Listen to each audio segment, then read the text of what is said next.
दिन का था जो 40 साल का होगा। सफर शॉर्ट था लेकिन लंबा हो गया, सालों में चला गया। क्यों? वजह यह थी कि पुरानी इंसानियत, पुरानी चीजें इन इस्राएलियों के जहन में खीरे, प्याज, बटेर, ये चीजें थी। हम तो वहां बटेर खाते थे, वहां खीरे होते थे, वहां प्याज था, लहसुन था, ये था, वो था। ये सारी चीजें मादा प्रस्ती की चीजें उनके अंदर, उनके जहन में थी। सफर भी कर रहे हैं और पुरानी चीजों को, पुरानी इंसानियत को भी याद कर रहे हैं। जब आप पुरानी चीजों को, पुरानी इंसानियत को याद भी कर रहे हैं और यीशु के साथ सफर भी कर रहे हैं, तो आपका सफर, आपका यीशु आपसे 40 साल दूर चला जाएगा। यीशु ने जो 40 दिन में मिलना था, यीशु आपको 40 साल के बाद मिलेगा। खुदावंद बड़े वाज़ेह तौर पर हमें समझा रहे हैं, एंड टाइम है, दुनिया का एंड होने वाला है, लेकिन हमें समझ नहीं पड़ रहा। तो बहुत आगे, लेकिन मिस्र उनकी जिंदगियों से, उनके ज़हनों से बाहर ना आया। हमने अपने ज़हनों से मिस्र को, मिस्र की चीजों को, पुरानी इंसानियत को हमने निकालना है। अगर पुरानी इंसानियत है और यीशु के साथ भी चल रहे हैं, तो 2 कश्तियों में आप सवार, तो दोनों कश्तियां जब चलेंगी, एक कश्ती में भी पाँव है और दूसरे में भी, जब दोनों शूट करेंगी तो आप पानी में जाएंगे, कश्तियां चली जाएंगी और आप डूब जाएंगे। समझ पड़ी?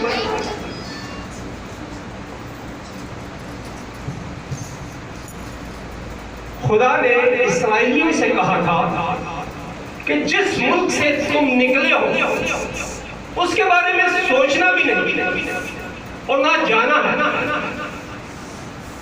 जो इंसान सोचता है फिर वहां जाने की तमन्ना भी करता है। अब ये बनी इस्राएल सोच रहे थे, जब सोचते हैं तो फिर जाते भी हैं।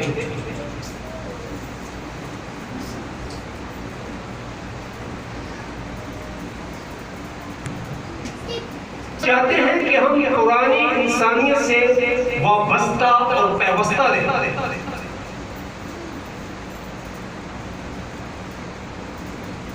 और मसीह में भी तो ऐसा है जैसे कि लकड़ी को घुन, एक लकड़ी है, उसे घुन लगी होती है, कीड़ा, लकड़ी को अंदर से कीड़ा खाते चला जाता है और लकड़ी जो होती है वो खोखली हो जाती है। तो खोखली लकड़ी को थोड़ा सा जोर दे तो वो चूर चूर हो जाती है। अगर मैं दोहरी शरीयत रखता हूं, पुरानी इंसानियत भी मेरे अंदर है और यीशु के साथ भी जा रहा हूं, तो मैं खोखला हूं, मैं खोखला हूं। हमने इस खोखलेपन को दूर करना है, तो मैंने अपनी इस पुरानी इंसानियत को और मिस्र के वो खीरों को, लहसुन को, बटेर को मैंने अपनी जिंदगी से बाहर निकाला। अगर आप नहीं निकालते तो आप बेमायनी सफर कर रहे हैं।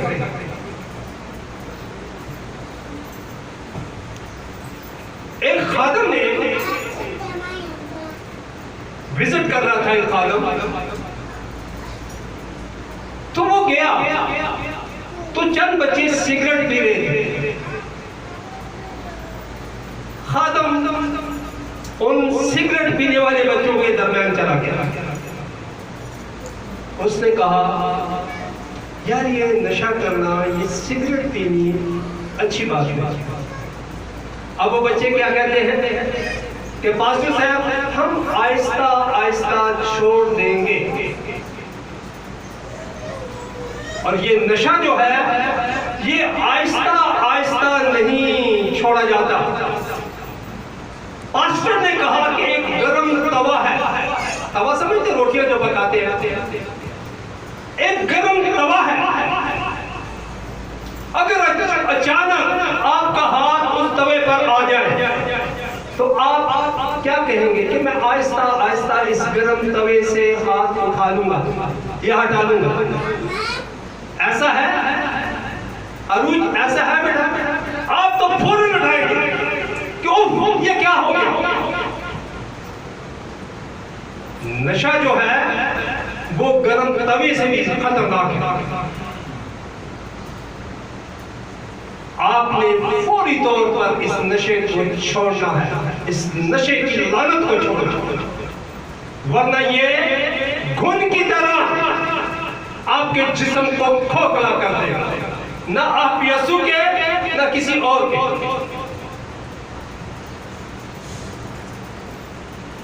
अजीजों, हमने होश के नाखून ले लिए, हम बेरारवी का शिकार हुए, न जाने कहां कहां कहां कहां हम जा रहे हैं।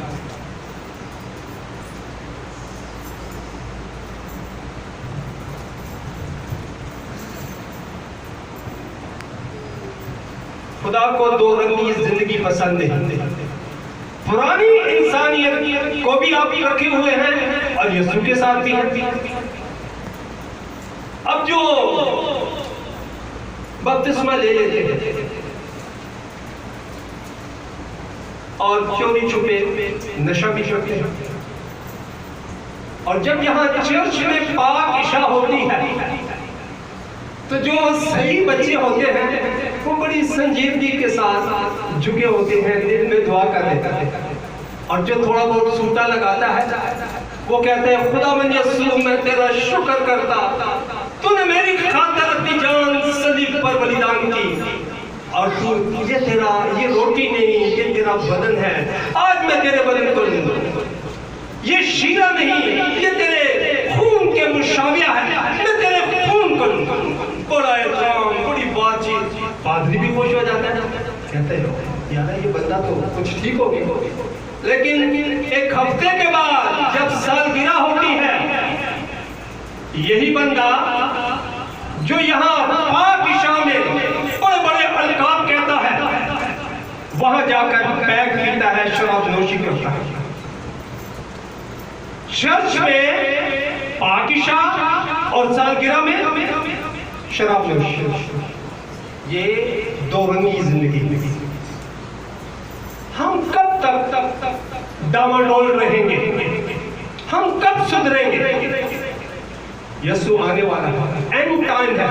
हो सकता है कि मैं एंड टाइम पर भी मैसेज दूं, लेकिन मैं हर एंगल पर बोल रहा हूं। मसीहत जो है वो रोजाना चाहती है कि हर 5 मिनट के बाद अपने आप को क्लियर करें, साफ करें।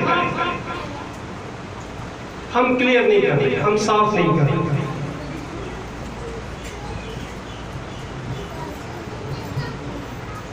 चर्च में पाकिशा और डीजे प्रोग्राम में शराब नोशी। इसी तरह बपतिस्मा याफ्ता बेटियां भी, उन्हें भी मौका मिलता है।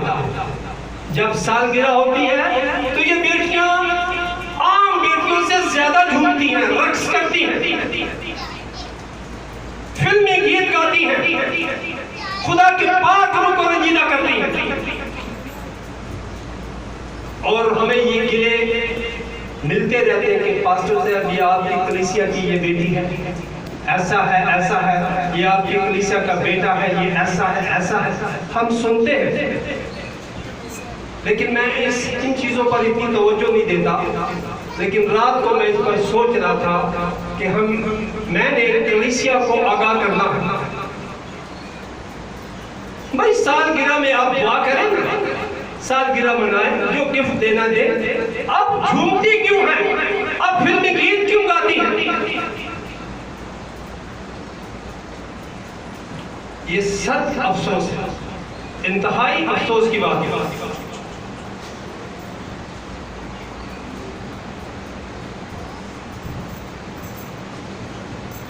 एक शख्स है जिसने इस्राइल पर 40 साल हुकूमत की, और उसका नाम सुलेमान था। सुलेमान था, खुदा 2 मरतबा इसे ख्वाब में दिखाई दिया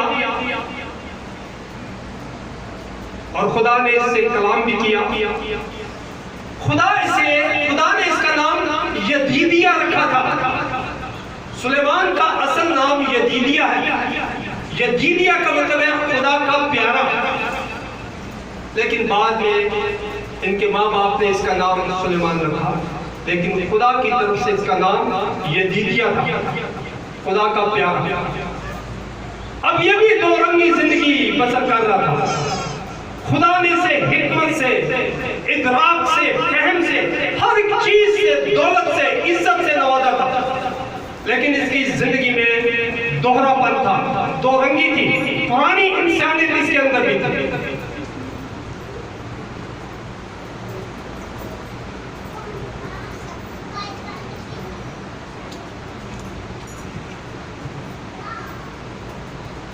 खुदा ने सुलेमान को आकल और समझने वाला दिल अनायत किया था।